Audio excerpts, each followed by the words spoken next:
All right, guys, welcome back to Downtown Rams. As always, I'm Alexis Kraft, joined here with my co host Jake Ellenbogen, and we are coming to you after the Rams win against the San Francisco 49ers 12 to 6.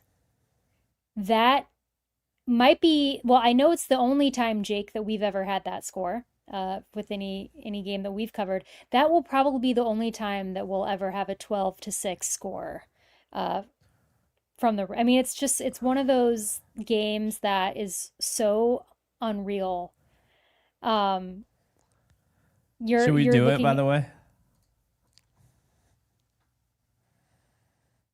go for it. It's up to you. I did it I last night. It's a great song. I don't even care.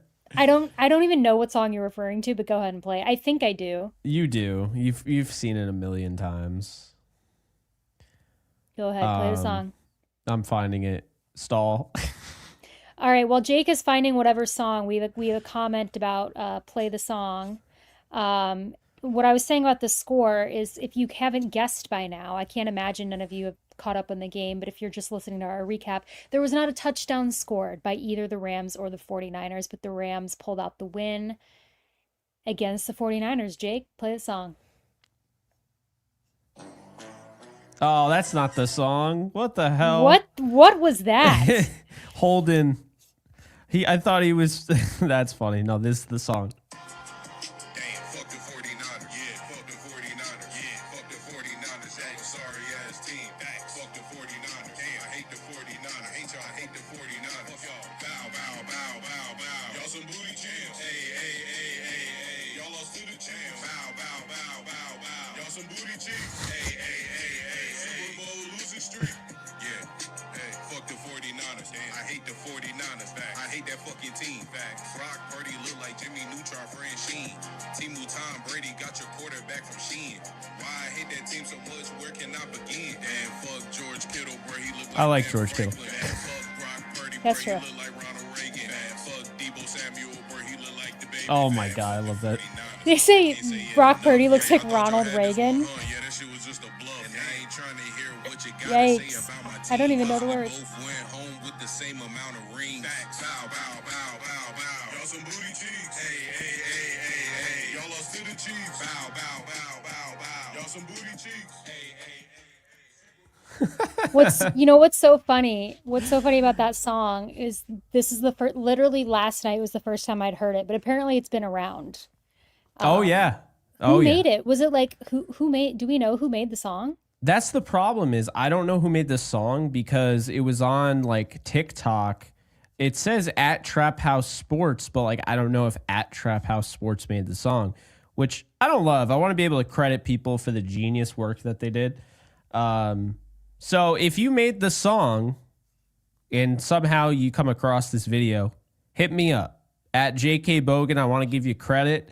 And I want to make sure you get credit for anybody who uses the song because everybody is using the song. And also, That let's clarify that this is in like relatively good fun.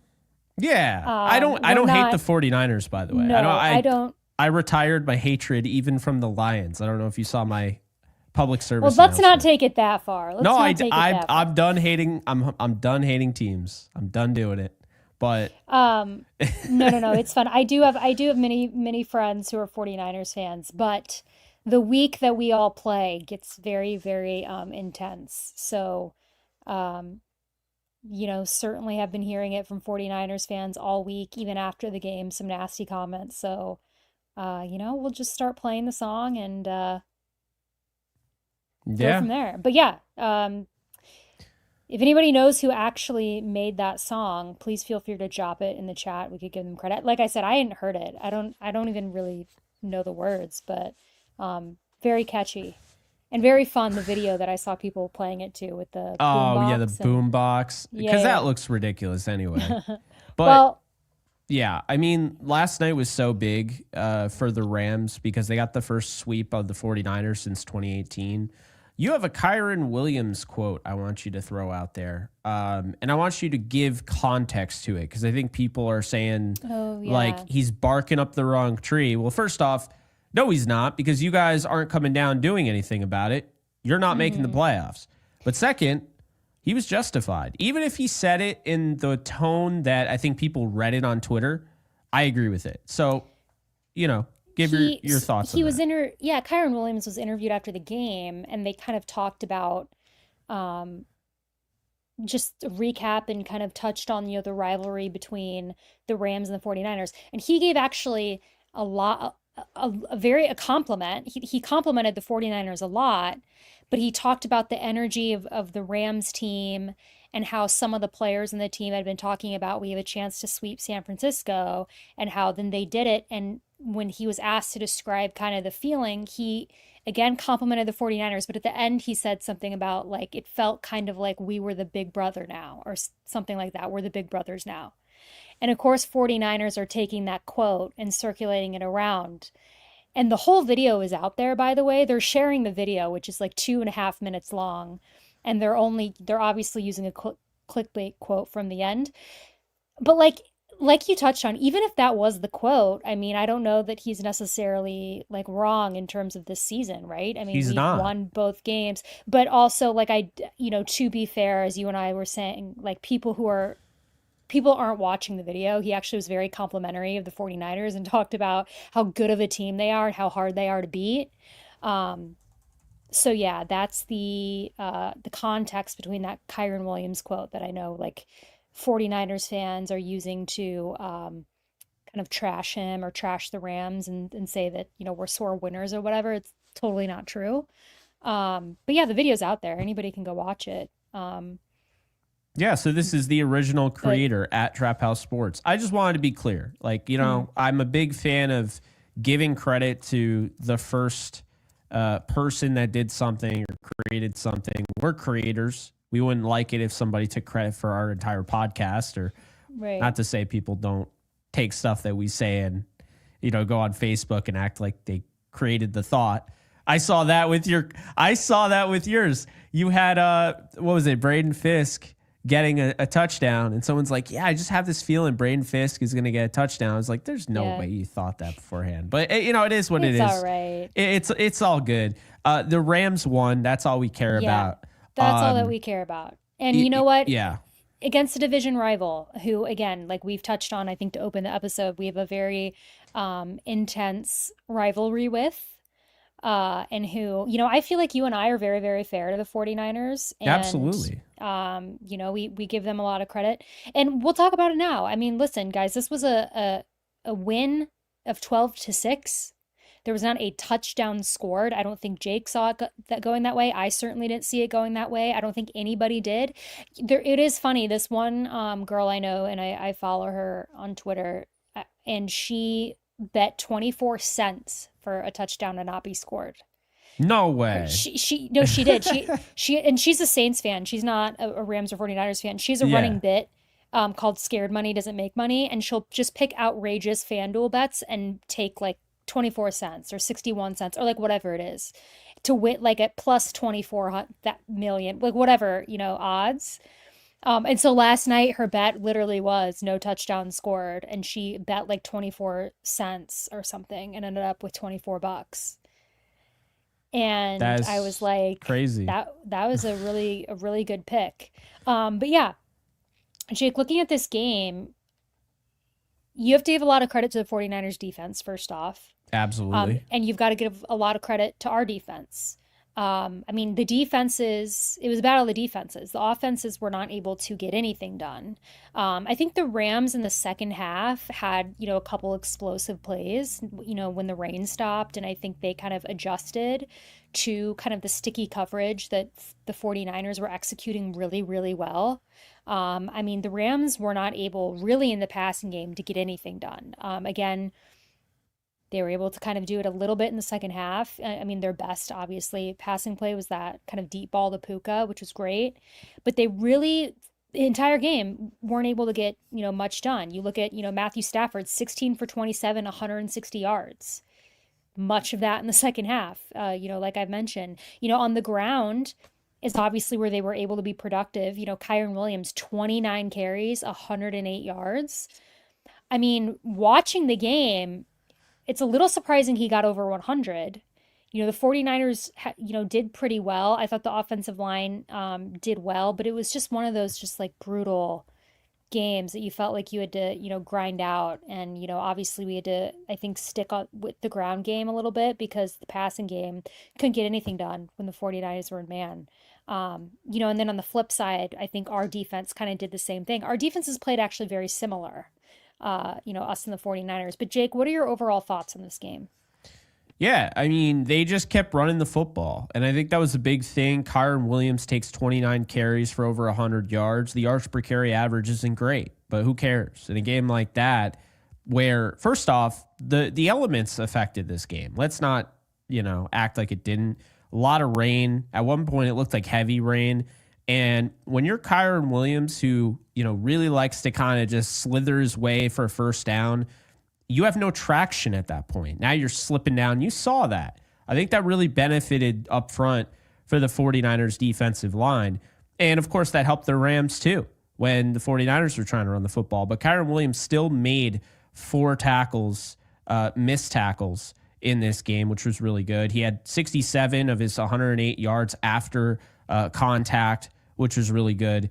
And so that really helped them out because Stafford could not grip the ball in the first half. And then I just feel like he didn't have it in this game. There was a picture that went kind of viral right before the game. It was Stafford, just coming in off the plane or whatever. And he looked absolutely zonked. You could just see he was tired. He was exhausted. And Andrew Whitworth made fun of it after the game. It was just like, that's what life of a 36-year-old quarterback in the NFL, with kids and everything is going to look like. And, I think a lot of credit goes to the Buffalo Bills because I think they really brought everything out of the Rams to win that game. And in normal circumstances, because people say, Alexis and Jake, why are you defending this? Or why do you think that's the case now when it wasn't the case against the Vikings? And I'll tell you, the Vikings was off a game after a bye. So against the Raiders. So not even the same style of team. And then you play against one of the best teams in the league, a team that I still think can win the AFC and go to the Super Bowl. And you play a 44-42 type of barn burner that you haven't played all year. Well, yeah, I think that a lot was taken out of them. And then going into this game, you're on the road, short week, rivalry game.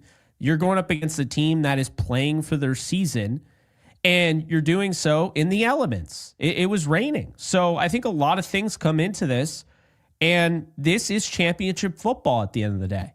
Because you can't, on one hand, say the Rams 44-42, wow, the defense sucked, which a lot of people did, and then turn around and say, wow, the Rams 12-6. Wow, the offense sucked. No, at some point or another, you got to give the other side some credit. And I think the 49ers defense was really tough in this one. And the Rams just did enough to get by. And you got to credit guys like Kyren Williams, who've been scrutinized for the fumbling.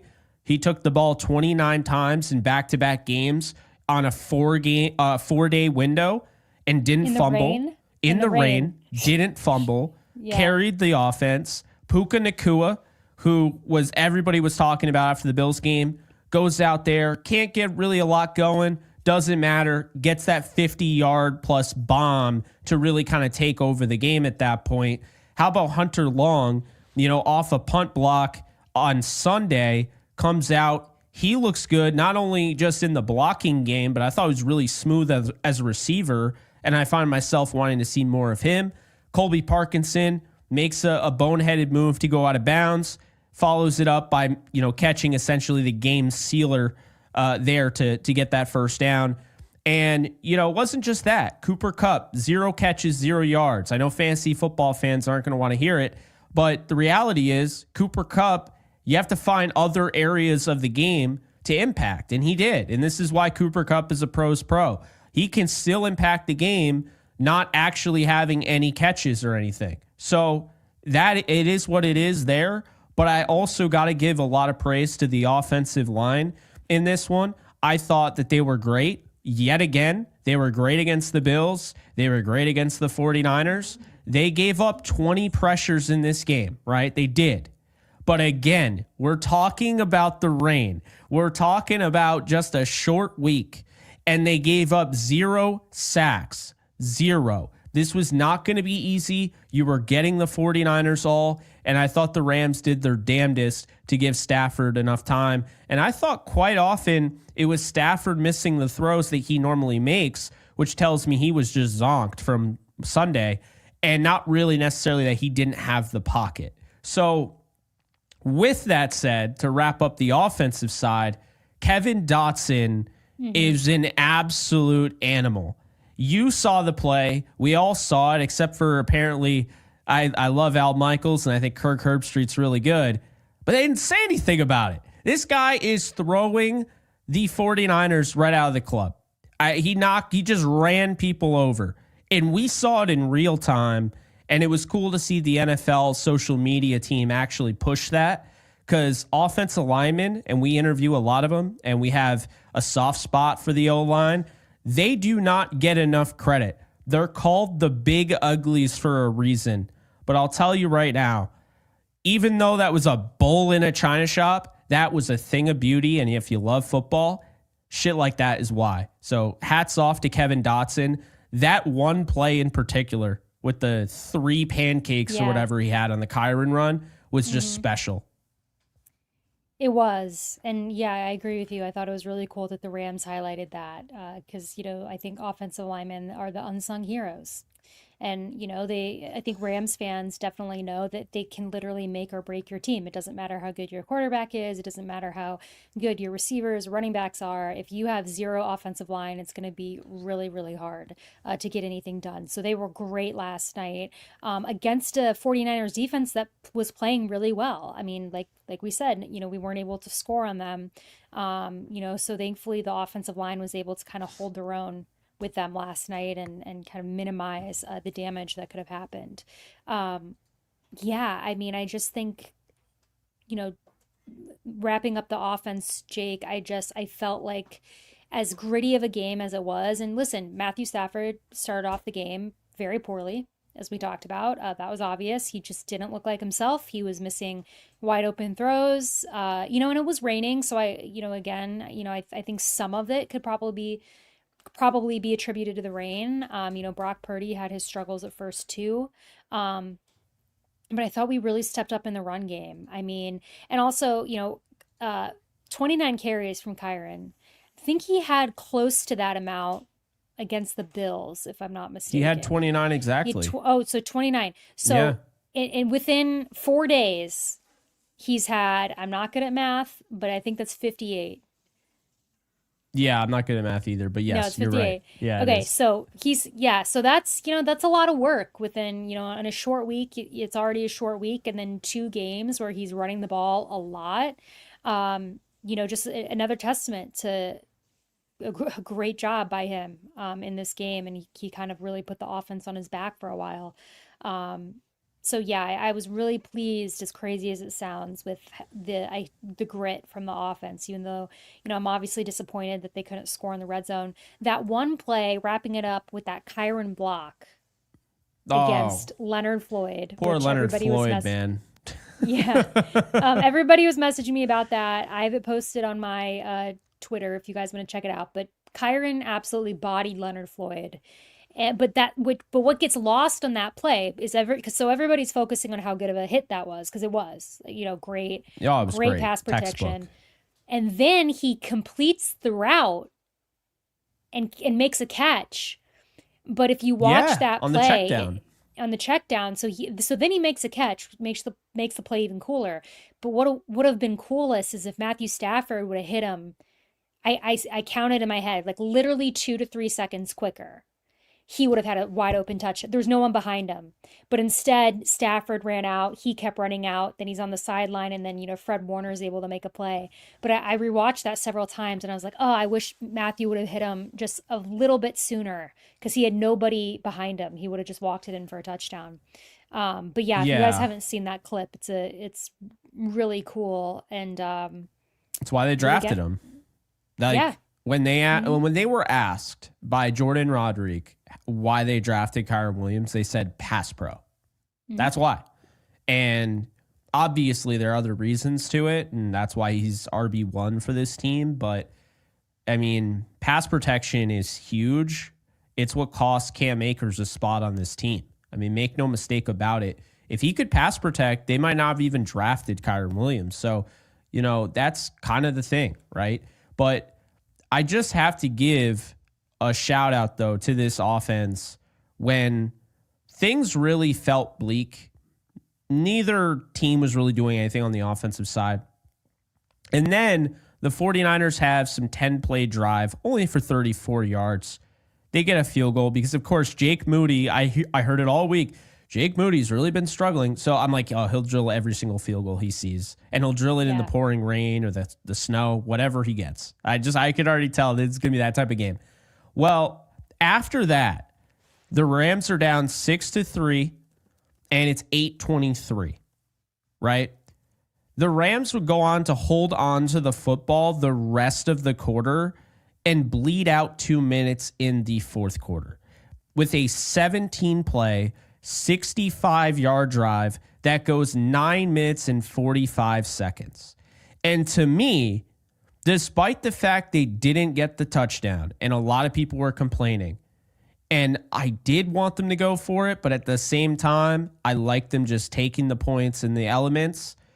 The Rams, when they tied it up, felt like they just took the lead because you could see this is a chess match type of game. This is an old school chess match. This is a boxing match. You're trying to score points, hitting the body, and then you're setting up for potentially the haymaker, but you might not have that, and you might just have to win by decision, not knockout.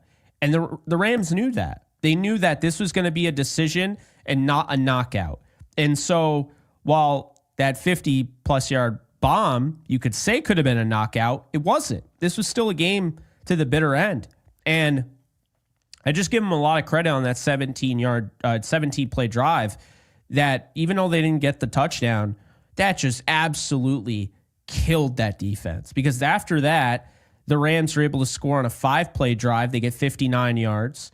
And then after that, they get another 13-play drive. So they had double-digit drives twice in this game that went for points, and it was in the fourth quarter when they had to have it. And that tells me that not only did the offense start gaining some momentum, and obviously the rain died down, but more importantly, Alexis, they had tired out this defense, and we saw that. Yeah, I agree. And, switching kind of sides here and talking about our defense and 49ers offense, like I said, they very much mirrored each other. The defenses this game, this was a battle of the defenses. Yeah. They both teams had a defense that really stepped up. Thankfully, the Rams was able to, lead the victorious side. But I was really proud of what this defense was able to do. And I was particularly proud of your guy, Kello Witherspoon, that Jake is flexing over there because he came out and had a great game in the absence of Kobe Durant, who was out. So Witherspoon got the start, and he did a very good job. And we got our question answered, kind of, that we asked last episode of who was going to be on Juwan Jennings, because you and I are both really big fans of Juwan Jennings and think that he's very underrated. And it was a question mark, who's going to be on him, right? Williams or Witherspoon. We saw Lake on him a little bit, but it was really Kello, if I'm not mistaken. So Jake's throwing up some comments for everybody listening right now on our screen, complimenting Witherspoon and asking where the Kello haters are at. And I don't know, Jake. I don't know where they're at because I certainly haven't seen anything from them. I have, but they don't know ball, so I don't really care. I don't know how you watched that and said, yeah, he was okay, or yeah, he was all right. That was, to your point, I mean, that was a massive performance with Kobe out on a short week. And this is why he should have been starting all along. So anyway, I just want back to what you were saying. No, well, I wanted to give him credit because, in a game like this, yes, they have injuries, but, Juwan Jennings is very good. George Kittle is very good. Both of those guys were still in last night. And I thought our defense did a really good job, against them, all things considered. And looking at the first half, right, in the rain, it was chaotic. Obviously everybody was struggling, but I just thought that the Rams did really good. George Kittle, 4 receptions for 61 yards. I mean, it was a solid performance from him. He was their leading receiver. I mean, Juwan Jennings being held to 2 receptions and 30 yards is like, if you would have told me that a few days ago, I would have been ecstatic, but I would have been a little bit in disbelief. So the fact that he was able to be held to 31 yards is fantastic. But also just again, in general, the fact that the Rams defense was able to have such a shutdown performance and absolutely just make it misery for this 49ers offense is great. So I don't know if you have any thoughts kind of on the defensive performance as a whole, and if there's anything in particular that stood out to you. Yeah, well, I first off want to say this. I don't remember the last time a Rams cornerback has had 3 pass breakups in a game. So anybody getting on Kello, I don't know what you're actually doing. And I think the problem is a lot of people don't understand that cornerbacks, this is how I will explain it, because I love my analogies. As you know, we've been doing this thing. This is now our 554th episode. Wow, time flies when you're having fun. So, I've been doing this for a while. Analogies are my thing. You know what the analogy is that I would say for cornerback play? Well, think about this, okay? People think that corners can't give up first downs. They can't give up catches. That's not true.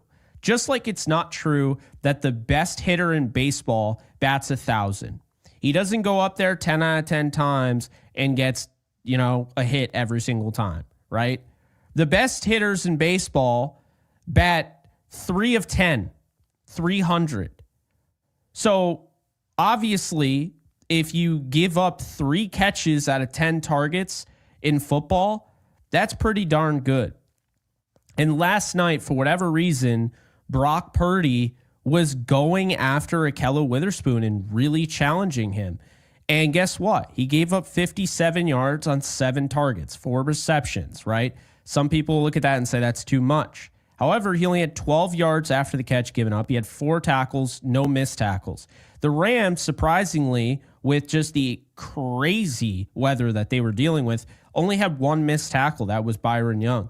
Darius Williams didn't play all that bad, gave up 3 catches on 6 targets for 48, but he had 30 yards after the catch given up in those targets. So that's when that becomes an issue.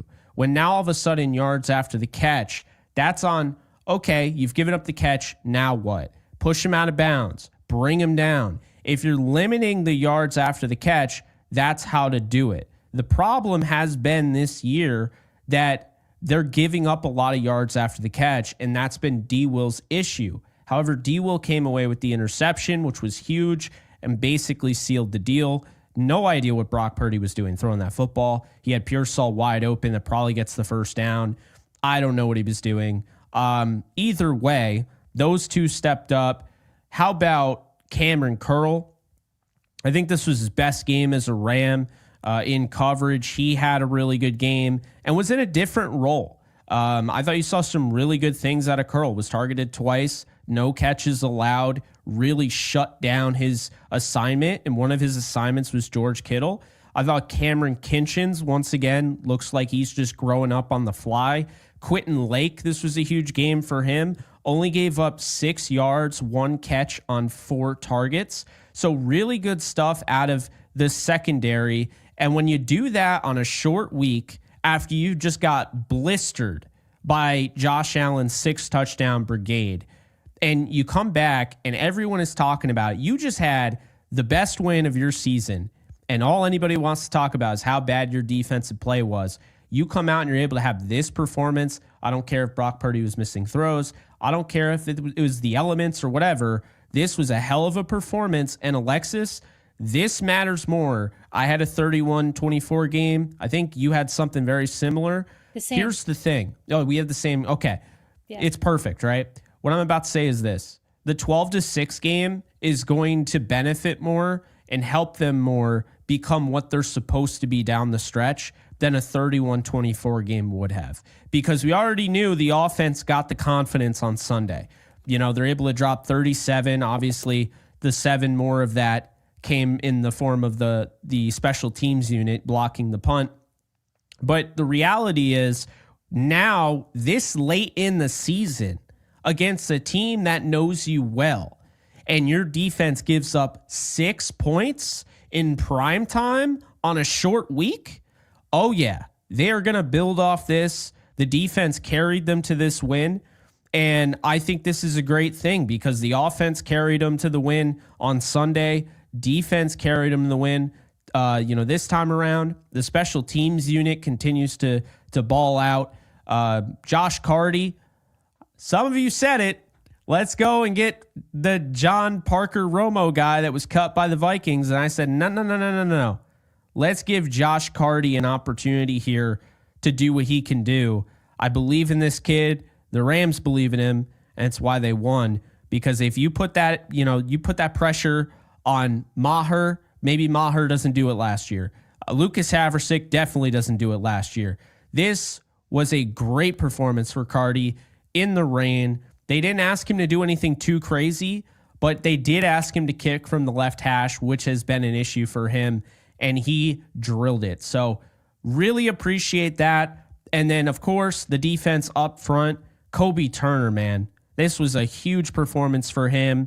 The linebackers were really good. I thought Roseboom and Omar did really well. And I know people are getting on Verse because they're not seeing the sacks.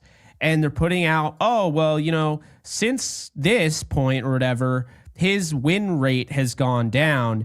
But what if I told you that Jared Verse had a 24.1% win rate on Thursday night? On a short week, dealing with the ankle, I'm sure, and 24% of the time he won his battles.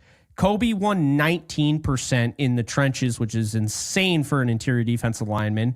Braden Fisk won 16.7%, and Michael Hoyt won 14% as, the cheetah package guy that comes in and he does all the dirty work. So really what I mean to say is that this is an all hands on deck win, and this is going to be huge for a young defense. They're going to build off this, just like the offense is going to build off what they did against Buffalo. They get that much needed mini bye, and they'll be ready at MetLife when I'm out there to see them go and beat the Jets. Yeah. Yeah, that's right. You are going to be at the Jets game. I am. But just overall, again, I know that a 12-6 game is excruciating. Trust me, I'm aware of that. They can be really hard to watch. I joked that this game took years off my life. It's a battle, but you know what? I think that it showed us a lot about this Rams team and what they're capable of, and I think that they really needed this. Sometimes wins like this are a lot better for morale than a blowout. And I know that it sounds crazy saying that, but anyone who's played sports knows what I'm talking about. Sometimes these hard fought wins build your confidence even more. So I was really, really happy, obviously, with the Rams performance. And I thought that, it was, well, you and I both said last episode, it was critical that they win. I mean, if the Rams didn't win last night, I would be very scared that their season would be over. There would have been a way mathematically, obviously. But I just felt like this was such a statement for the Rams to go out and win. And I'm reading these comments kind of as we close talking about the actual game. There's Jake, let's pivot because, there's pivot. Let's pivot to, some news that came out today. Yeah. That our former friend, Odell Beckham Jr., or I guess friend. We aren't close personal friends of Odell Beckham Jr. I mean, I've talked to him a little bit. I'll try to get him to the Rams. I've talked to him one time. He was nice. But anyways, Odell Beckham Jr. got released by the Dolphins. He did. And a lot of Rams fans are engaging in conversation on social media right now saying that the Rams should sign him. And I remember what happened last time Odell Beckham Jr. came to the Rams in the middle of the season. Season ended pretty favorably. Yeah. We ended up with a Super Bowl win. He got a touchdown in the Super Bowl.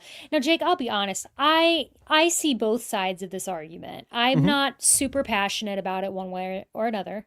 I would love to see him back on the Rams because I'm a big fan of Odell Beckham Jr. And I think that he is a benefit. I'm not saying that he is the same player he was, but I think that he's a veteran receiver. You get him in the locker room. God forbid somebody goes down, right? Yeah. You have him as a body, if anything, and also the nostalgia factor because he was, with us when we won the Super Bowl a few years ago. But then I also see the other side of it. We truthfully, you don't need him, right? We're not in dire need of a receiver.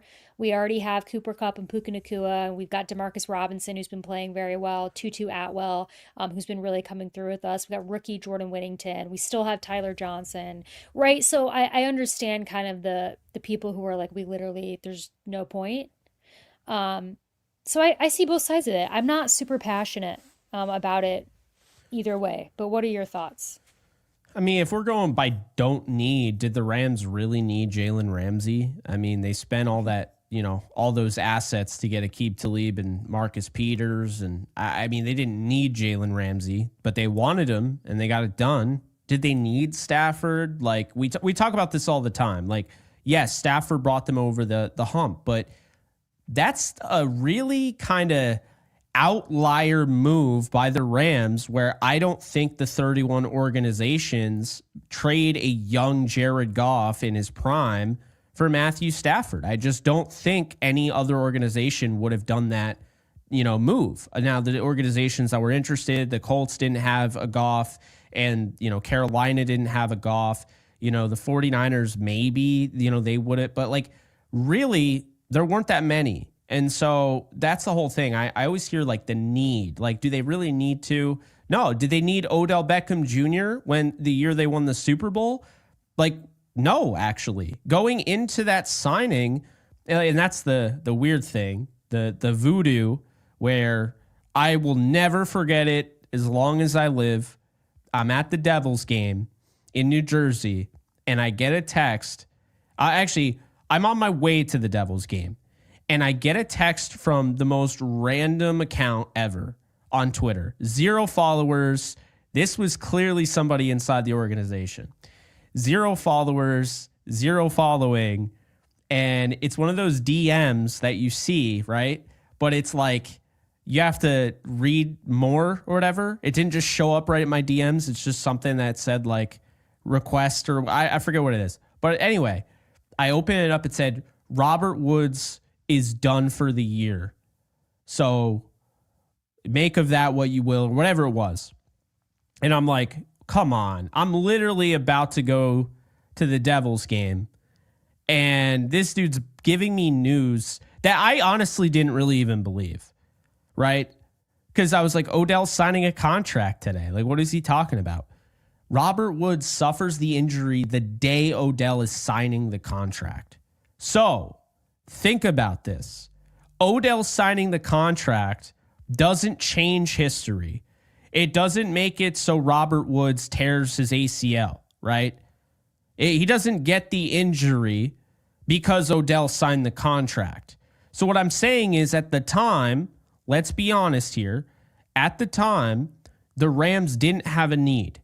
They had Van Jefferson, they had Cooper Kupp, Ben Skoranek was a guy they really liked. They had Robert Woods, and they had Deshaun Jackson before he asked out for God knows why, and he still regrets it to this day. He talks about it all the time. Point being, if they don't make the trade for Odell Beckham Jr., Robert Woods goes down with the injury, and they don't have anybody, and even worse, Alexis, he's a Packer. And guess what? The Packers lost a wicked close game in the snow to the 49ers. Remember that? I think Odell is enough for them to win that game. And then you're probably playing the Packers in a rematch in the NFC title game. And guess what? You're not hosting that. You're going to Lambeau Field. So you see how things can change even if you take one thing away. And so sitting here right now, in saying they don't need a wide receiver. They got Tyler Johnson and Demarcus Robinson, Tutu Atwell. I love Tutu Atwell. I don't want this to take anything away from Atwell, playing time-wise or anything. But if Odell wants to come back to the Rams for the veteran minimum, how do you not bring him back? Familiarity, right? That's huge. He gets along great with the head coach, the quarterback, the rapport with the quarterback, Cooper Kupp. He's still explosive, had over 16 yards per reception last year for the Baltimore Ravens. And people are going to tell me he's washed because of the reality that the Dolphins never used him. He had 55 yards. They threw the ball to him like 11 times. So I don't know. I think if the Rams could make it happen and he wanted to come back, I would do it. I think the biggest issue is what number is he going to wear? That's the biggest issue for me. I can't figure it out. Yeah, because 313. He can't be. I mean, 23 is taken, but I don't think a receiver can be in 20s. And I agree with this. It's simple, but it's effective. Great for red zone touchdowns. He can be an option. All he has to do is be a sub package option. I think he still has that explosion. He had a 90+ yard game against the Rams last year when he was on the Ravens, and he had a 100+ yard game against the Bengals in week 11 last year. So this guy still offers that. The Dolphins just never used him, and they drafted a young player, Malik Washington, who they'd rather give him reps to. So they had a plan. They didn't fall through on it. They changed it, and Odell and them are parting ways mutually. So Odell's either going to go to the Chiefs, the Rams, the Ravens, or the Bills, in my opinion. Maybe the Eagles, maybe the Lions, but that's how I feel. It's going to be a contender. And if he wants to go back to the Rams, they held his locker almost the entire 2022 season for him, so you never know. Well, on that note, what do you think about the Aaron Donald talk? Because I feel differently about that. Yeah, it's gone. It's over. People need to grieve. Now, obviously, there will always be that little flicker inside, right? Well, he can't come back. I don't know if you saw that. I didn't. Saw. Oh, yeah, no, he can't come back because it's after week 13. That was the deadline for a retired player on the retired list to come back. And so this is how they would have to do it. This is why he wouldn't come back. Because if he wanted to play for the Rams, do you know what they have to do? They have to waive him. He has to clear waivers.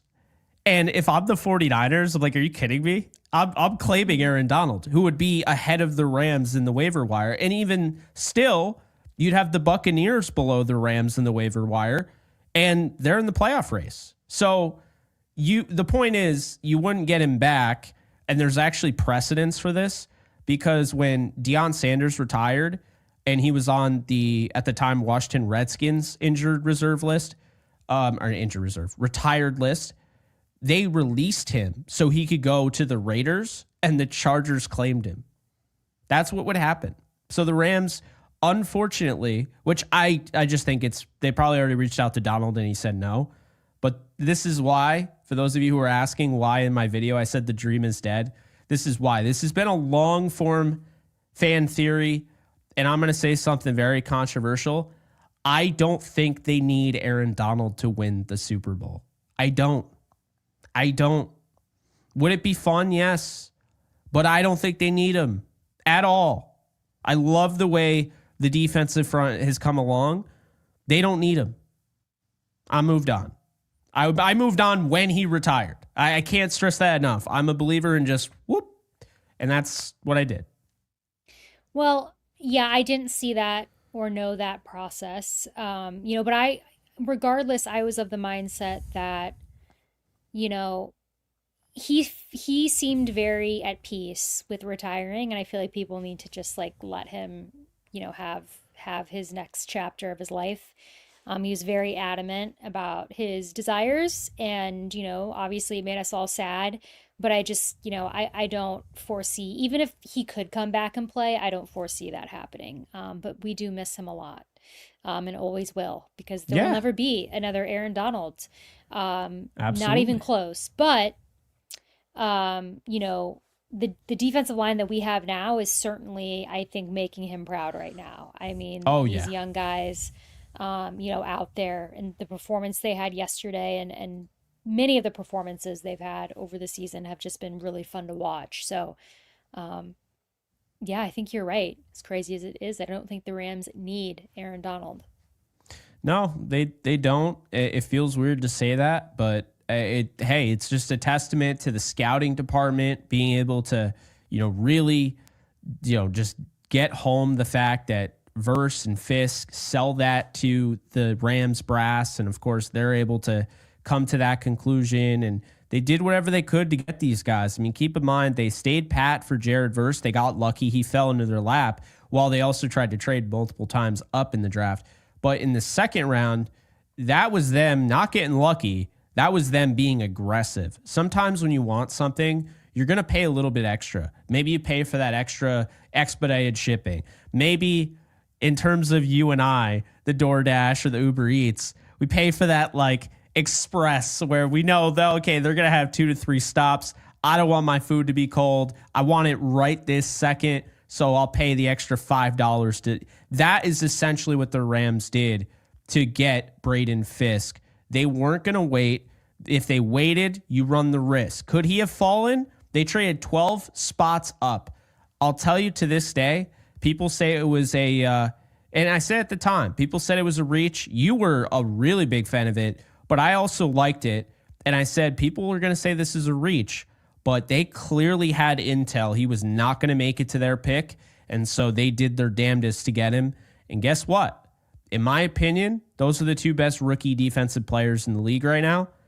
I mean, you could make an argument. The corner, Quinion Mitchell, and even both corners in Philly are up there, with DeJean. But I feel really confident in saying that the 2 Rams right now, that they've just kind of changed the game, because when you have those 2 and you got a Kobe Turner and you got a Byron Young, you start to have things come together.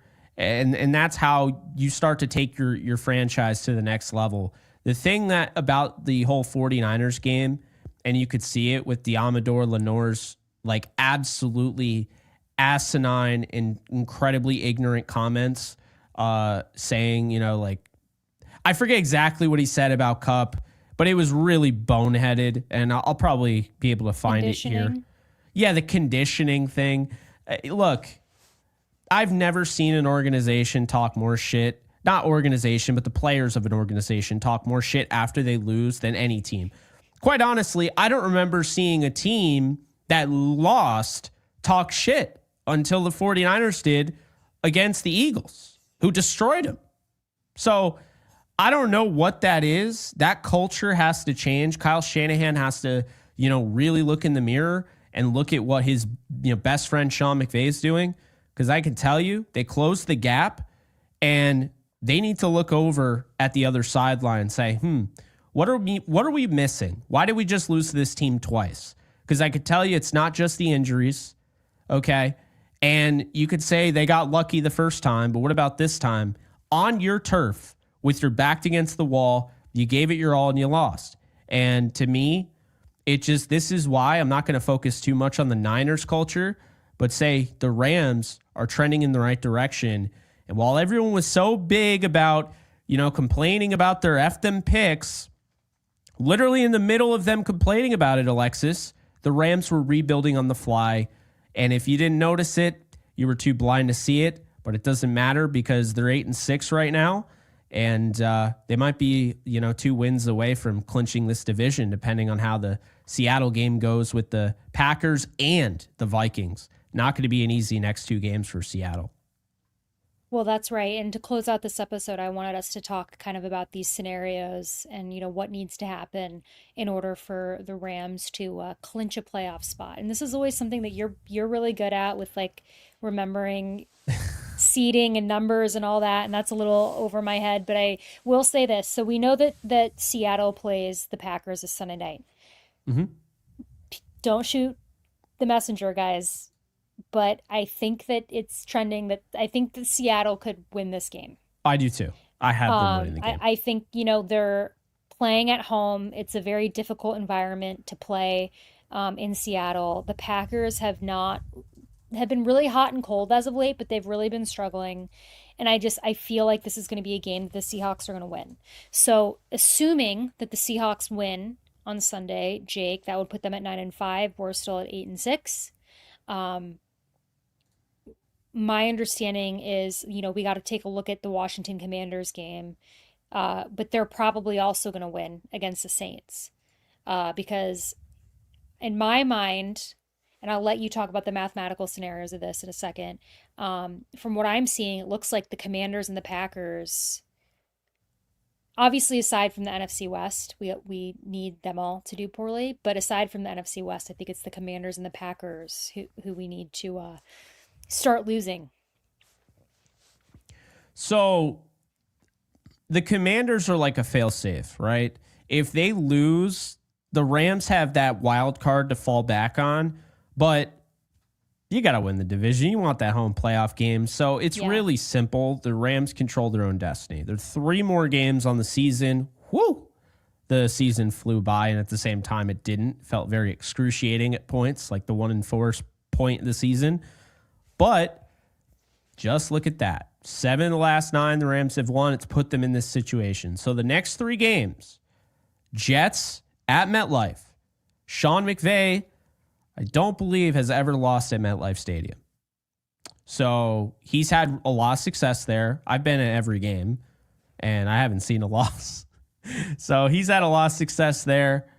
That Giants game last year, 26-25, don't take it for granted because I'm telling you right now, that Jets game is going to be in that same mold. I really think that's going to be a cold weather game. Don't believe me, go outside right now in upstate New York, and it is really cold. I'm sure it's even colder in the city, or near the city because they're in Jersey. But keep that in mind. That is going to be a tough game. Although one thing I will say, if you want to take this to the bank about why you should feel comfortable about it, Matthew Stafford has never played well against Wink Martindale. And when they played against the Giants last year, that was Wink Martindale's defense. That gave, 3 turnovers, whatever. Wink Martindale is not the defensive coordinator in this one. So we'll see how it goes. I do think it'll be close. Then you have Arizona. Arizona's fan base doesn't travel well to SoFi. I know it's not that far away. I know some people are going to say, what fan base? But all in actuality, the Rams will not have to play with a silent count. If we're just being real for 2 seconds, we know the Rams will not have to play with a silent count against Arizona. That will feel like a playoff game because Arizona needs that. The Rams, they could be trying to clinch the playoffs in that game. So you take care of those 2. Guess what the Rams' record is? 10-6. They are knocking on the door at that point, if they win those 2 games, with a date against Seattle in Week 18 at SoFi Stadium. They are knocking on the door at an 11-6 record, which would be better than last year. So I'm just saying, it started off poor, but the Rams have a chance to not only have a better record than last year, but get that 3rd seed and host a playoff game. They could get the 4th seed and host a playoff game. And really, what you're looking at, Green Bay could be an opponent, and I'm sure they'd love to get revenge. 24-19 loss without Cooper Kupp, Puka Nacua, bunch of other guys. I mean, Logan Bruss was starting, and he's not even on the team anymore. Let's just put it that way. So 24-19 against the Packers, you could have a rematch. You could see Rams Commanders. That would be interesting. Sean McVay going against his former organization. You could have a Rams Seahawks rematch from Week 18, like where they basically just stay at SoFi Stadium. So really interesting stuff there. I think that those are really the only likely ones. But the wild card is open as a failsafe. I'm just saying, the way the Rams are playing right now, winning 7 of the last 9, you got to just win the division, Alexis. You got to get it done, get that home playoff game, get some momentum, and you could have the home playoff game in the divisional round depending on how things go in the wild card. So here's the thing. I think the Rams went out. I'll say it right now. I think they went out. you brought up some good points about the game against the Jets. I do think that they beat the Jets. It sounds like you do too, but that is the one that I think would be just the circumstances. I mean, an away game, freezing cold, at MetLife, that would be the one, I guess, that, people, if people wanted to pick a game to worry about. But I still think that they went out. But I guess they could, trying to do the math in my head. There's a few situations where they could not win out, obviously, and make it. Yeah. I would be very curious. So it sounds like you would like to play the Packers. Oh, I don't care who they play. I think they'll beat anybody. I do too, but I still, if I'm a gambling betting person, I would like the Rams to probably play the Commanders out of the group that we just mentioned. So I'm telling you now, and they'll appreciate this because a lot of them are Dodger fans. Gary on Yankees Unloaded was like, who do you want the Yankees to play in the World Series? And I said, I am not answering this, because he was like, I want to play the Dodgers. I was like, I'm not answering this because this never goes the way I want it to. I literally, and to this day I regret it, 2018, we could have had Rams Chiefs. I think the Rams win that Super Bowl. And I rooted because I wanted revenge so bad from my childhood being ruined by Tom Brady. I wanted the Patriots to win. I rooted for the Patriots in the AFC title game to get revenge. I will never do it again. I do not pick teams I want to beat them or they're easier, because it always blows up in your face. I'll never forget 2017. Everyone's like, oh, the Rams drew the Falcons. Like, that's an easy win. And I'm sitting there like, no, it's not. They were just in the Super Bowl last year. Are you kidding me? Like, what are we talking about? And sure enough, veteran Falcons team comes in, asserts their dominance at the Coliseum, and they win that game. And I know a lot of people bring up Pharaoh Cooper's 3 fumbles, but still, I'll not do it. But I get what you're saying, though. It makes sense. Go against Jordan Love or go against a rookie who's never seen anything like the pressure he's going to see in a playoff game like Jaden Daniels. I understand why you would say Washington. I do. But I don't know. Well, I mean, I agree with you. I think they could beat anybody, but I do think about that. I think the most likely scenario is they play the Packers. Like, I think, doing the math, it's probably the Packers. It would be really interesting if it was the Seahawks, like you said, playing back-to-back weeks. They beat them once, 3 times in a season. Like, what was it, 20? No, not 20. It was, they beat them. They didn't beat them 3 times, but they beat them in the playoffs in 2020. You brought that up. I don't know if you realized, but that's the last time Darius Williams had a pick with the Rams. That game. But then Alexis, the St. Louis Rams, they beat the Seahawks 3 times in a season.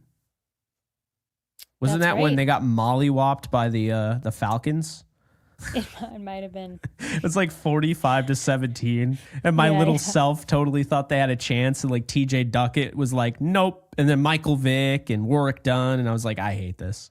I don't know if it was that. It could have been the Carolina year too. I can't remember now. I'm just laughing. Jake, you would be laughing at these comments.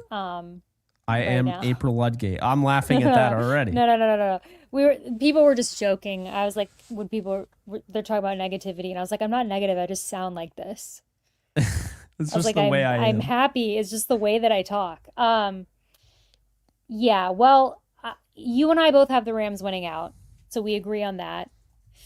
And I think that, I think they can beat anybody. I obviously just think, you can't take any game for granted, because even though we're saying this, the Rams can't think like that. They can't get too confident. And then, we know what happens when that happens. It was 2005, by the way. I just found it.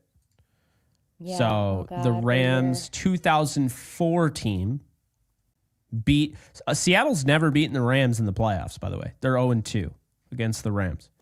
Found really interesting. And I was right. I got it right, except the score is wrong. So the Rams beat the Seahawks in the wild card that year. So they won three games against the Seahawks. And by the way, this is weird. They won an overtime game against the Jets to go to the playoffs. So I'm just saying. What an era. Yeah, but they lost to the Falcons 47-17. That did happen in the divisional round. Good Lord. Yeah, Michael Vick only had 82 passing yards, but he ran for 119. Warwick Dunn ran for 142, and TJ Duckett ran for 66. They ran all over the Rams. Anyway, memory lane. I think Not a good way. I see. I vaguely remember, like, I don't really remember that game, just like very vaguely. I might have blacked it out, like, in my mind. Oh, it was bad. Like, there's been several. It's like there's certain seasons of the Rams that I've had, like, I think a trauma response from back in the St. Louis days, and I just don't remember those games. I thought they were gonna win because they had a touchdown to, like, pretty much to start the first, like, the drive, and then I remember Kevin Curtis caught like he had a huge play, scores a touchdown, 7-7. I'm like, all right, this is going to be back and forth.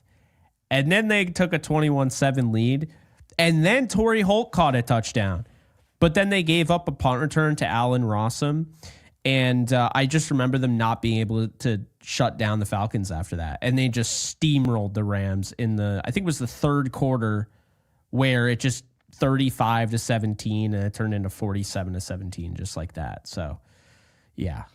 I'm remembering, so my mind, I don't know why this particular St. Louis Rams game was devastating to me, but do you remember the London game, Sam Bradford against the Patriots? Right? It was against it. Yeah, it was like 40. I'll never forget it. They throw a bomb. Chris Givens catches the touchdown. They're up 7-0. Yeah. And my delusional little kid, head was like, oh, wow, we're going to beat Tom Brady and the Patriots in this game in London. They won like 49-7. I just looked it up. It was 45-7. Oh, my God. I don't know why I have such a vivid memory of that game, because it was like too. Nothing special. Was like I was just watching the game with my dad, like at home. Like it wasn't Oh my God. just a regular season. Maybe because it was in London and the Rams were playing in London, whatever. But oh my God, that game literally sent me to a really bad spiral. The seventh circle of hell. Yeah, literally. I mean, I don't remember. I think there was a play in particular where Sam Bradford got just like blown up, and it was like the nail in the coffin. Shocker. I don't remember if it was a sack or what it was, but it was so excruciating. Maybe people in the chat remember that game. But if you Do guys you remember remember overtime against the Vikings, like Adrian Peterson, they're like, he hasn't ever had a touchdown in overtime. And there's Adrian Peterson and he's gone. And I'm like, yeah. And I was at a sports bar and everyone's like, go AP, go AP, go AP. I'm like, why is everyone always rooting against my team? Even when we're terrible, they're rooting against my team. But then things changed when they hired Sean McVay. Oh man. Yeah. I'll never forget. Well, we had to go through those character building years It's to be able true. to enjoy this. Oh, the Case Keenum Giants game in London. Case Keenum. Okay, so that would have been 2016. That was 2016. They were 3-1, I think, and then they had a London game. I'm gonna look it up right now.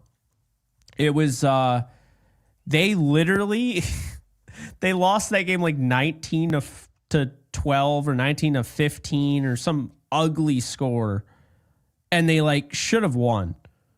Okay, it was 10-17. They lost, and they were 3-3 going into this game, and Case Keenum had 4 interceptions, and they should have won the game. He threw over Tavon Austin's head like every time.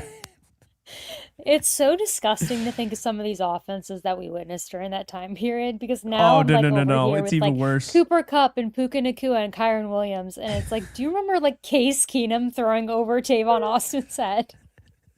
15 targets, 10 catches for 57 yards. Ugh. Oh Like no. sends chills down my spine.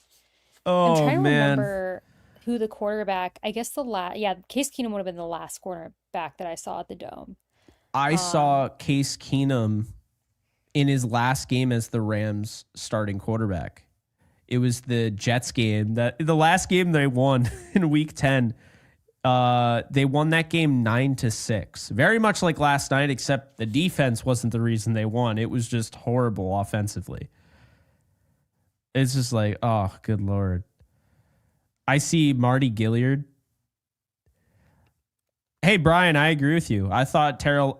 Here's the thing. I thought Denari Alexander was like the most special receiver I've ever seen. Because I'll never forget the diving catch he had against the Chargers. And I was like, this guy is the greatest thing ever. And then he got hurt and I was depressed. Like literally depressed. yeah. And then Jeff Fisher cuts him and he goes to the Chargers with Phillip Rivers and just is the best receiver in the league in like an 8-game span. And then he gets hurt. We never see him again. If he didn't have 8 knee operations, he could have been like a stud receiver in this league, no doubt. I mean, yeah, the Rams have had so many promising, I feel like, receivers. I They mean, probably did. There just wasn't a lot of development, and there was no offensive line. yeah, I mean the Tavon Austin career is always gonna hurt. I mean, he did have like I think people are too hard on Tavon Austin. I think the They are. problem with Tavon Austin is people thought he was gonna be, yeah, that they, like Randy Moss. Like the excitement around Tavon Austin was palpable. I mean, trust me, I was like, there was like Tavon Austin like jerseys everywhere in St. Louis at the time was where I was living, and like at school, and it was like everybody like, and I actually hear this from a lot of non-Rams fans, like the Tavon Austin college highlights are like legendary. Everybody was Oh like yeah. watching those every day till his rookie debut. So like, I think he had a little bit of an insane expectation on him. And he No, I still, agree. yeah, I think he still had his, I think he had a decent career for a bit, but he was never like the second coming of, Randy Moss or whatever it is that people were expecting, Jerry Rice. But Yeah. I saw someone mention Stedman Bailey in the chat. Yeah, remember like there was a time like Tavon and Stedman Bailey, like what a duo.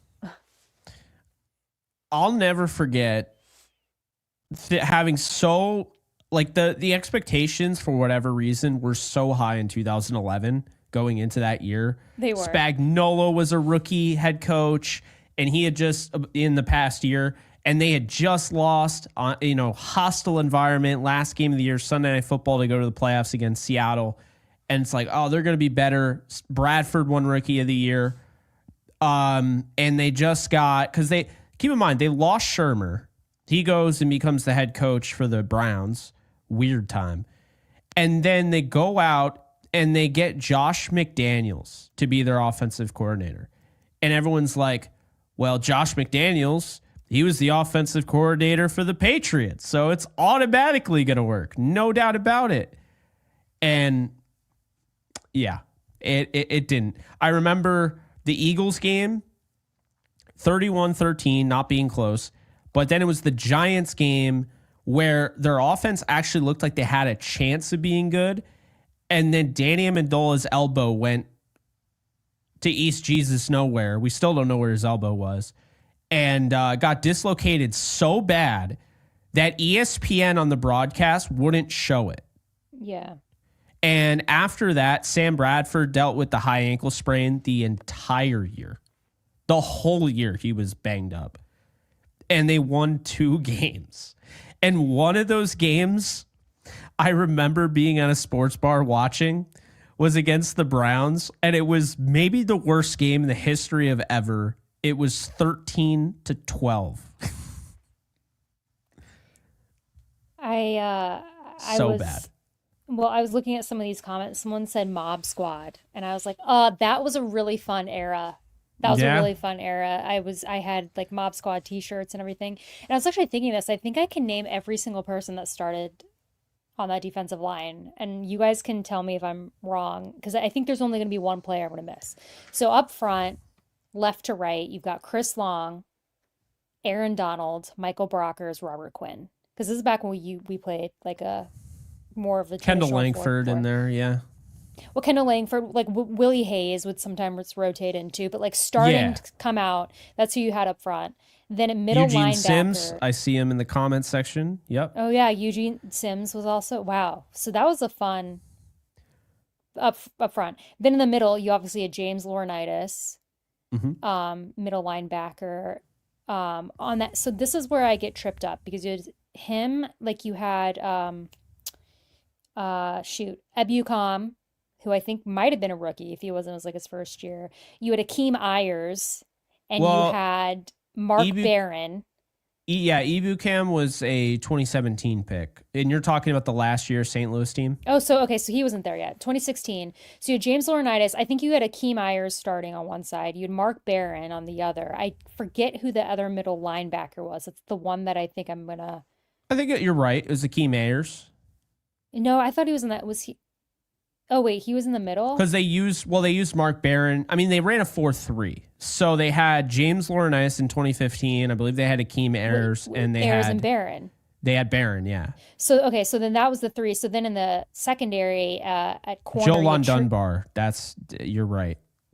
um, yes, he was there. But in the back, you had at corner, you had Trumaine Johnson and Hmm. Janoris Jenkins, which was like a really underrated duo. Then at Yeah. secondary, you had TJ McLeod and McDonald. I'm blanking on his first name. Oh, you're Or no, talking was it about Rodney McLeod Rodney and TJ McLeod McDonald? and TJ Rodney McDonald. McLeod and TJ McDonald. Yes. And there was It was another. the two MCs. The two Cody MCs. Davis too. Cody Davis, I think, was their. He was a third safety. Yeah. And remember when insane. Jeff Fisher would just bring guys over from tennis? It was like a running gag. Yeah. Like Ayers, Cortland Finnegan, way past his prime. Jacob Bell, I believe, at one point, the offensive guard. Oh, Jared Cook. I mean, Kenny Britt. Kenny Or when they Britt. thought they drafted, Les Snead said that they drafted Brian Quick because he reminded him of Vincent Jackson. Rest in peace, Vincent Jackson. Absolute stud. But yeah, it's, man, it's crazy. I still remember being Yes. excited for Samkin Gatto. Do you remember him, the running back? I don't know that that doesn't really ring a bell, but Yeah, I it was, do yeah.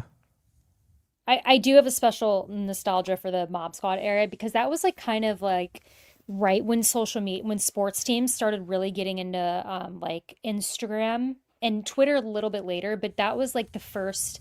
They'd kind of been on Facebook, and then the Rams were super Rowdy active Fletcher. on Instagram, and so all the players got Instagram, and so, but not a lot of like people had it.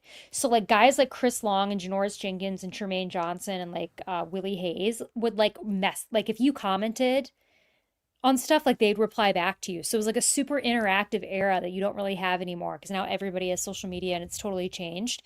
But it was so common, like after like a big win from the Rams, for me to get on Instagram and like comment and these guys to just like write back. Like it was just a really different time. So it was really fun.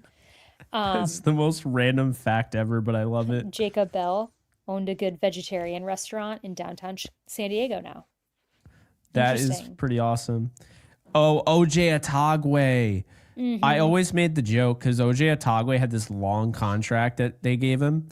He was supposed to be like well into the Sean McVay era on the Rams. His contract, I think, was up in 2018 or 2019. Adam Archuleta. He's in the broadcast booth now. Yeah, Richie Incognito. Brandon Manamaliuna. Yeah. Yeah, I Yeah, TJ saw McDonald. Ty Hill. Oh my God, I remember that. Ty Hill. I remember it all. I remember Trung Candidate. I remember they drafted Keenan Burton from Kentucky. I think that was the same draft they got Marty Gilliard in from Cincinnati. I already saw somebody mention Gilliard. Ram Rams legend Matt Longacre. Yep. Somebody asked a comment for us to name the offensive lineman. But I didn't say what era. They just said I interviewed I Jimmy guess so Kennedy. the end of and I'm gonna blank on this because ironically, so I just remember the like Roger Saffold was there at the end, Rob Havenstein, obviously.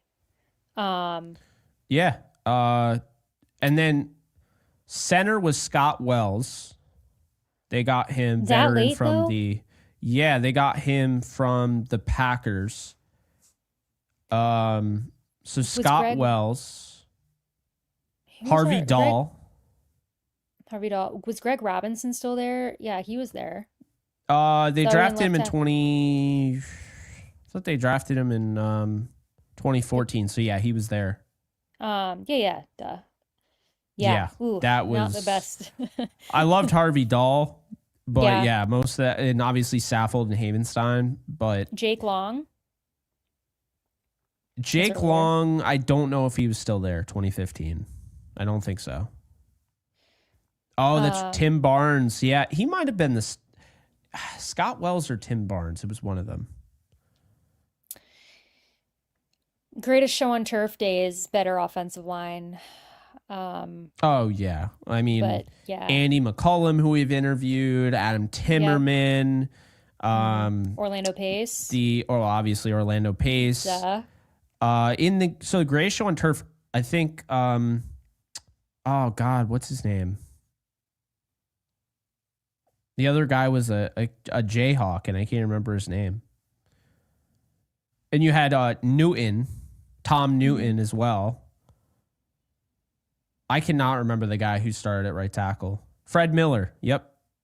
Fred Miller is his name. Better Ryan days. Tucker. Yeah. And then you Ryan look at running Tucker. backs. Somebody brought up Zach Stacy and Benny Cunningham. Yeah. Well, Those Zach days. Stacy. Trey yeah. Mason. Not good stories. No. No. John St. Clair, I remember him. You remember James Hodgins? His son's Isaiah ring a bell. Hodgins. Oh, James There's a Hodgins was the connection. fullback I think it was after Robert Holcomb, if you remember him. kind of. See, I think I started following a little bit after Mm-hmm. you. I mean, I was going to all the games, but like really following. They traded not Kevin great. Carter away, I believe, or he signed somewhere. Kyle Turley Kyle Turley and Mike Martz, I'm pretty sure got into like a legitimate fight or something. I don't remember what it was, but I that's told why you he my- wasn't there that long. I don't want to reveal where anybody lives. Well, No, I'll tell you later. yeah. You know, I've already told you about Mike Barnes. Joey Okay. Goodspeed, I remember him.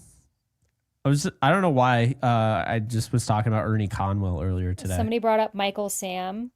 I do Michael remember Sam. Michael Sam. I remember Michael Sam. I remember Ethan Westbrooks in that same draft class.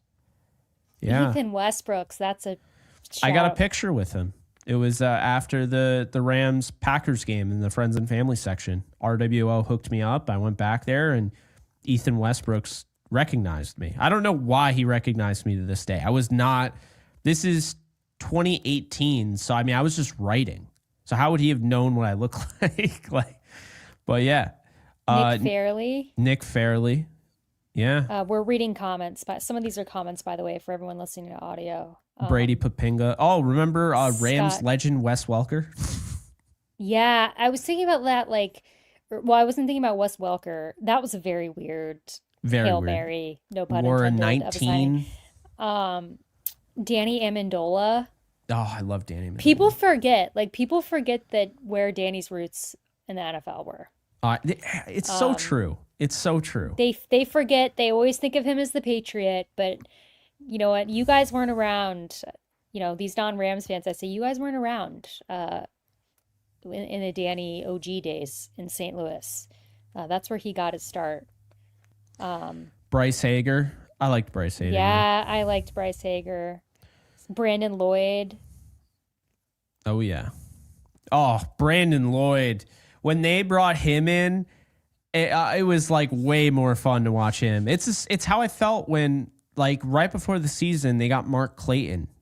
And, like, he just had this rapport with Stafford. Good God. Bradford. Yeah. Both have Ford in him.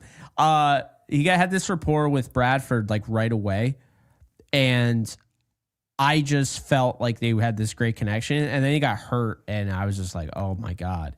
Fun fact, who remembers the wide receiver Sam Bradford threw his first career touchdown pass to? I'll never forget this one.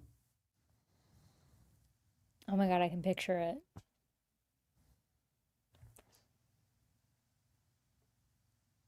I know the answer, but I don't want to spoil it. Wasn't it a tight end? No. No, it was a receiver? Nope. Someone said London Fletcher. No, it wasn't London Fletcher. No, I'm messing with you, though. They were just reminiscing. Just to confirm, I know exactly who it is. Has anyone in the chat guessed it? No one's guessed it yet. Ugh, okay. Ugh, God, I was just going to read something from the chat and see who got it.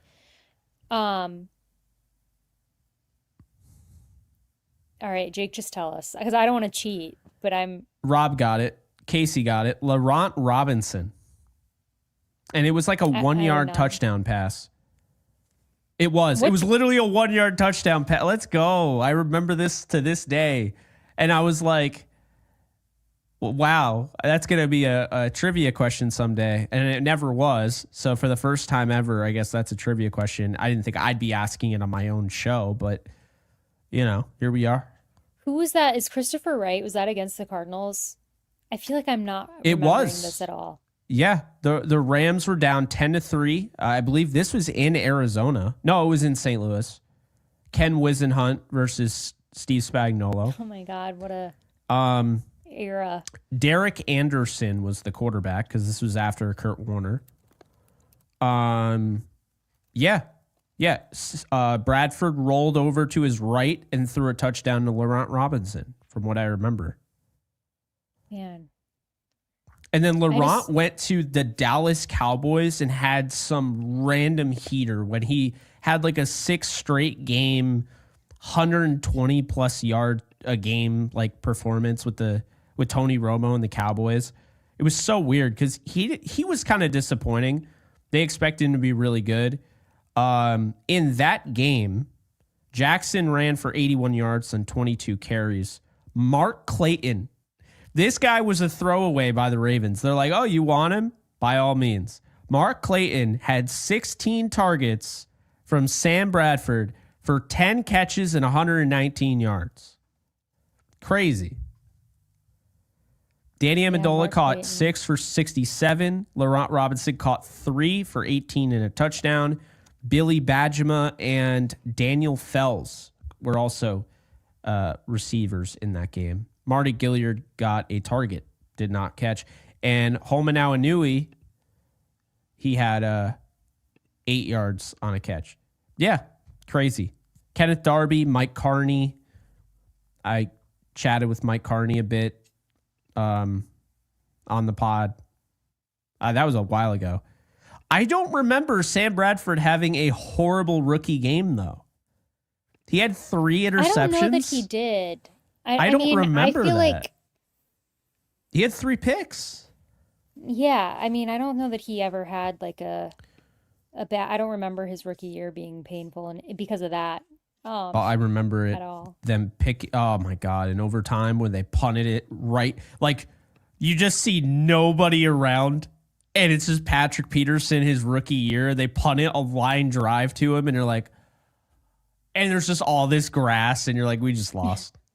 I was like, you can't be serious. Do you remember, speaking of quarterbacks, when we had, so somebody mentioned Austin Davis earlier, who I don't know why. I just always liked Austin Davis. I became a fierce defender of his.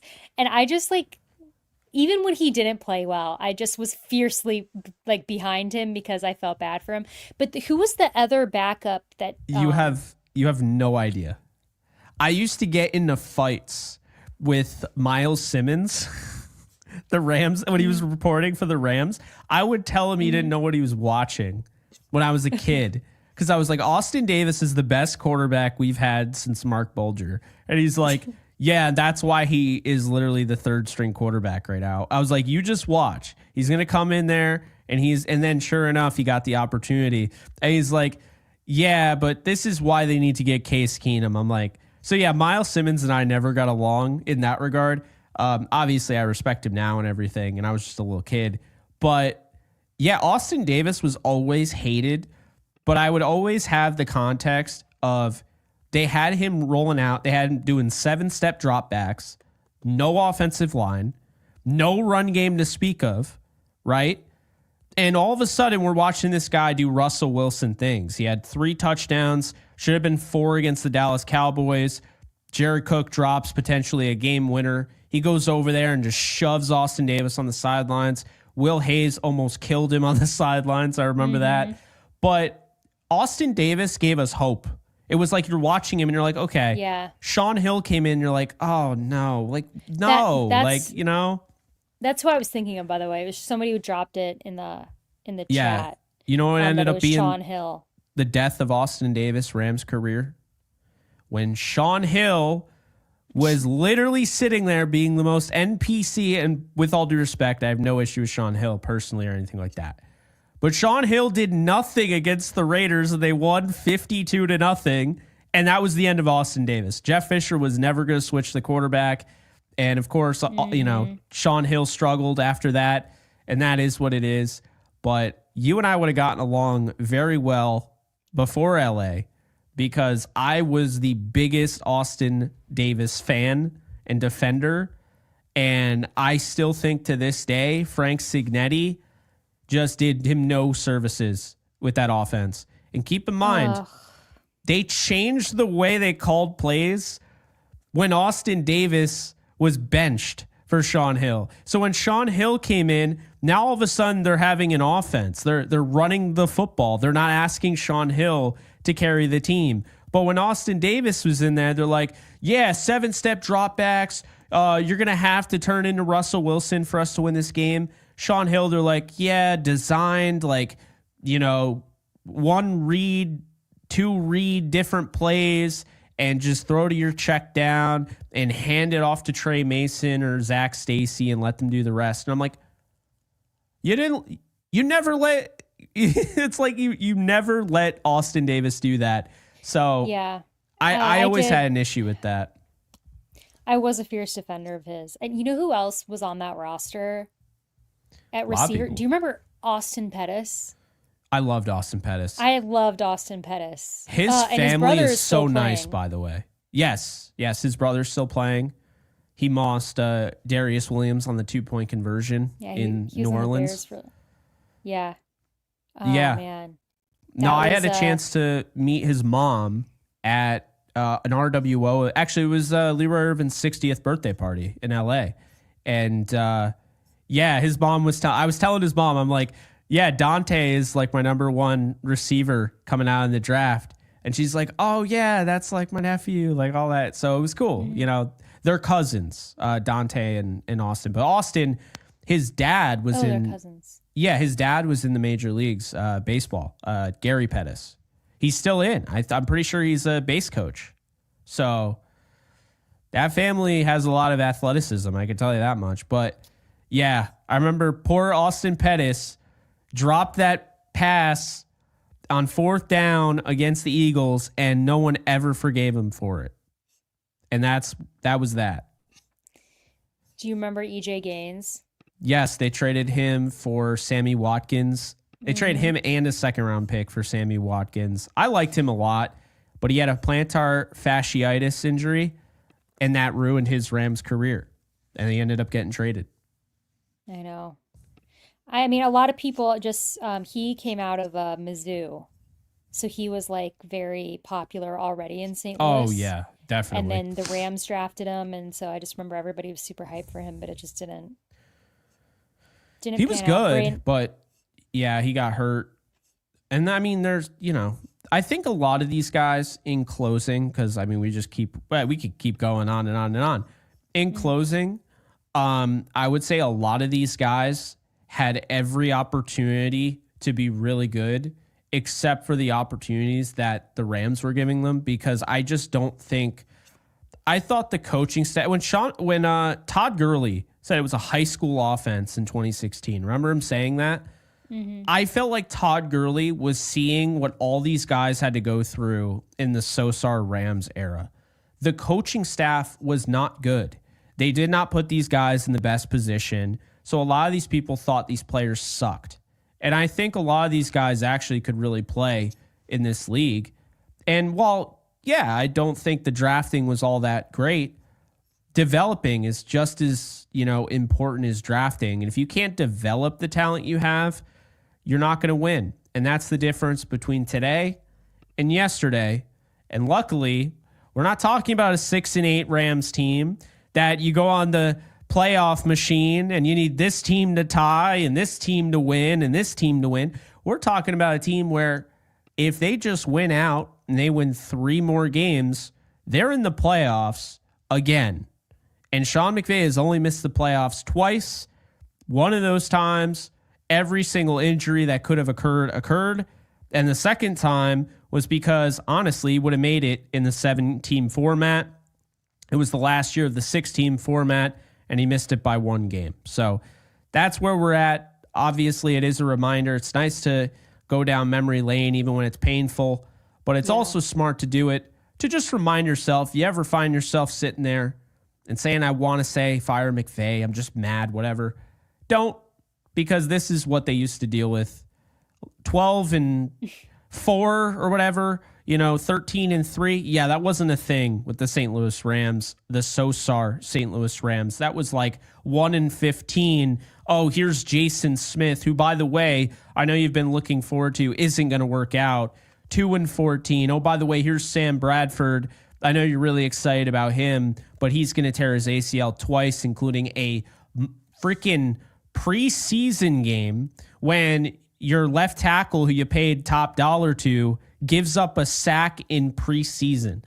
It was just like that. So I just say, be fortunate. This is the Rams now, and man, I'm glad it is. Yeah, I mean, I want to say I'm so proud of the chat. Everybody's memory has just been on fire I know. tonight. We've all collectively just remembered so many people. I was thinking, remember AJ Feely being on the Rams? I That's have a story for you about that. So, Peak, my best friend, he used to go and watch the Rams games with me at the sports bar, even when he was a Patriots fan and thought he was a Giants fan, all that. And on Halloween, he, instead of going and hanging out with, our friend group, he came to watch the Rams with me take on the Matt Moore Panthers. They had one win combined between the two teams. AJ Feely versus Matt Moore. It's still one of those things to this day. I'm like, that was something else. That was really just a different type of era. Was that 2009, by the way? I think it was. I don't know if that game was 2009 or 2010. I'm pretty sure that AJ Feely was the 2009, 2010. Might have been 2008. 2011? Oh, maybe. Was it Rams, Panthers, and then we'll wrap it up. AJ Feely, Matt Moore. Google's asking me, why are you? Okay.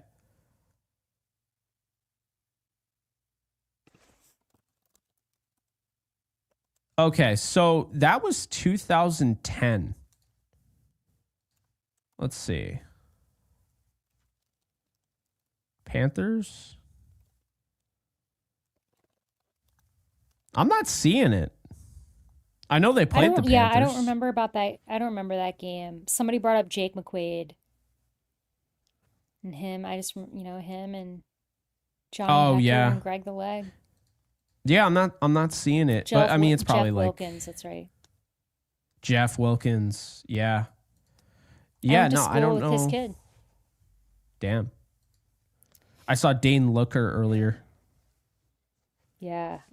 Like I said, just so proud of the chat. Everybody, we've really gone down memory lane. Some brutal years for all of us who were around in those eras. I mean, yeah, this is not it can be worse. That's what I'm gonna tell people. You can be at the pits of hell with the Rams. Absolutely. We certainly have been. So yeah, that was 2011, and I guess I don't know. I think there's a Mandela effect going on because I remember it differently. I definitely don't remember this being a preseason game because I went to the sports bar to watch it. I guess it was. That would make so much sense why it was Matt Moore versus AJ Feely. No, but he actually ended up That- AJ Feely started 3 games in 2011. Kellen Clemens. Oh, yeah. Tom Brandstater. That is we've truly had a insane. I mean, the ride. Rams. Yeah, Yeah. it's been an insane ride. Brock Berlin, Oh, yeah. Todd Keith Bauman. Knoll. Scott Covington. I can't. Josh Gordy, Justin King, Justin Bannon, Fred Robbins, Leroy Glover, Quentin Michael. Oh, I love Darian Stewart. He was great. Well, I thought he was great. I don't know. He might have been really good. Maybe not great. A lot of these players in the Rams probably were a lot better than they ended up being, but they I were agree. on the Rams. James Hall, And really liked him. Yeah. Damn. well, guys, yeah, as Jake said in closing, it's fun to have a little reminiscent segment of the show and just talk about how far Ryan we've come. Fitzpatrick. Yeah, somebody said CJ Anderson. I mean, yeah, the Rams have had like just a very random mix of players. Yeah, they really have. I mean, they even had Broadway Joe Namath. It was horrible. He was absolutely terrible for the Rams, but yeah, they had Joe Namath. And Yeah. they had Kurt Warner, I'm pretty sure, the running back with a C. Did we? I'm pretty sure. I don't remember. Kurt Warner wasn't even the first Kurt Warner. How about that? I'm pretty sure Kurt Warner went to the Rams. He did. His last year, 1990. Kurt with a C was a Ram before Kurt with a K. How about that? Who would have thought? There was yeah, two that's Kurt crazy. Warners. I know. They had some other guys that became Rams that were like, why is this guy a Ram? Yeah. But Wes Welker. We well, talked Wes about earlier. Welker's the one where you're like, What was happening? and why? Like the last 4 games of the I remember because no one would sign him because they were worried about his head injuries. And the Rams signed him and they got so much flack for it. Yeah. Well, I think that was more of like a just to sign a. He was a big name, you know, Sam from Rodgers. his Patriots days. But guys, yeah, I think that's gonna do it for us. Thank you for Yeah. reminiscing. Grant Windstrom, all these names are coming in the chat. Yeah, it's Travis fun to think Fisher, about these times. Jeremetrius Butler. All right, I'm done. Well, guys, as always, if you like what you hear, please like and subscribe. You can follow me on Twitter and Instagram at the Alexis Craft. Oh, Super sorry. chats. I don't want to forget Hank's Oh, super yes. chats. Puka had over 100 scrimmage yards on an off night. Yes, he did. Mm-hmm. And thank you for the 5 as well. Great divisional win. Looking forward to getting Higbee back. Feeling good about where we're at. Kyron ran hard and the defense balled out. LFG. Appreciate you, Hank. And I agree. Appreciate you. Thank you. And Higbee, he'll be back. So that's what it sounds like anyway. So really looking forward to that. But yeah, I'll let you close it out. I just wanted to get to those. Well, thank you again, Hank. Really appreciate it. And then, yeah, you can follow me on Twitter at the Alexis Craft. On Instagram, I'm just Alexis Craft. Jake is on Twitter and Instagram at JK Bogan. And guys, we've got a little mini bye week now, but we will be back, a few days before a matchup against the Jets to preview that. But as always, stay safe, take care, and go Rams.